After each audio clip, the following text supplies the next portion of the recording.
The jungle had changed. It was no longer a place of pure wilderness. Steel towers blinked red above the treetops.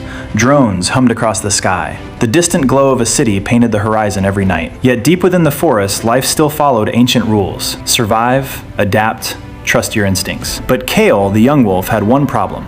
He didn't trust himself. Kael was born into a strong pack. His siblings were fast, confident, and fearless. They moved like shadows, hunting with precision, making decisions without hesitation. Kael was different. Every step he took was filled with hesitation. Every choice became a battle in his mind. What if I'm wrong? What if I fail?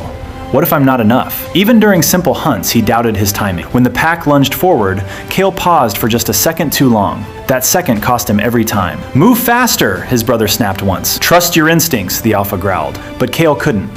The more they told him to trust himself, the less he believed he could. Slowly, the pack began to lose patience. And one day, after another failed hunt, the alpha made a decision. You hesitate too much, he said coldly. Out there, hesitation means death. You will leave, until you learn what it means to be a wolf. Kael didn't argue, because deep down he believed they were right. Alone, the jungle felt different. Every sound was louder.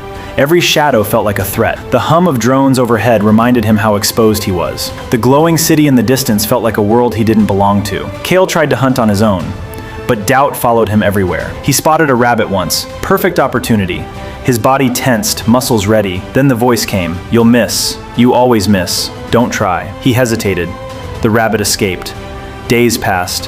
Hunger grew sharper. His body weakened. One night, under the flickering city light, Kael approached a river. His reflection stared back at him, thin, tired, unsure. I'm not made for this, he whispered. His mind replayed every failure, every missed chance, every disappointed look, every moment he froze instead of acting. Doubt wasn't just a thought anymore. It had become his identity. The jungle didn't care about his doubts. A storm rolled in days later. Rain poured heavily, turning the ground to mud. The river swelled dangerously. Kael, weak and starving, slipped near the edge. He fell. The current dragged him violently. Water filled his ears, his nose, his lungs. He struggled, panicked, desperate. And then, something changed. There was no time to think, no time to doubt, only action. His body moved instinctively. He kicked hard, claws digging into a submerged rock. He pulled himself upward, fighting against the current with everything he had. For the first time in his life, Kael didn't hesitate. He survived. Gasping for air on the muddy bank, Kael lay still as the rain poured over him. His heart raced, not from fear, but from realization. He didn't think. He didn't doubt. He acted, and it saved him. For the first time, Kael saw the truth clearly. The problem was never his ability. It was his doubt. The next morning, something inside him shifted. He was still alone, still weak, but different. Kael spotted another opportunity. A small deer grazing near the edge of the trees. His mind tried to speak again.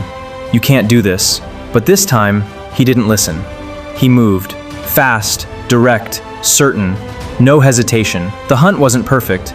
It wasn't graceful, but it worked. Kael stood over his first successful catch, breathing heavily.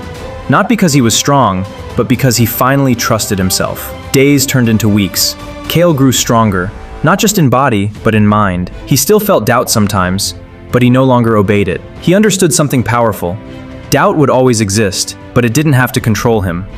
One evening, as the jungle settled under the glow of distant city lights, Kael stood on a hill overlooking the forest. He was still alone, but no longer lost.